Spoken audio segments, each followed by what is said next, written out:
Sara Hoxha thyen heshtjen, flet për Ledrin dhe thashë themet me Gjensilen. Sara Hoxha ka folur për herë të parë pas ndarjes me Ledrin në emisionin Goca dhe Gra. Marrëdhënia jon është thjesht prindërore.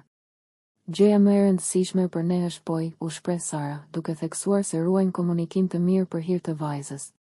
Por kur u pyet për thashëthemet që lidhin Ledrin me Gjensila Myrtezajn, Sara zgjodhi të mos jap komente. Ai ka të drejtën të jetë i lumtur dhe unë ja uroj këtë, u shpreh ajo me diplomaci. Një deklaratë e qartë që mbyll gojet e të gjithë kurreshtarëve. Poj feston ditëlindjen në dhjetor dhe jemi kurreshtar të dimë se kush do të marrë pjesë në festë.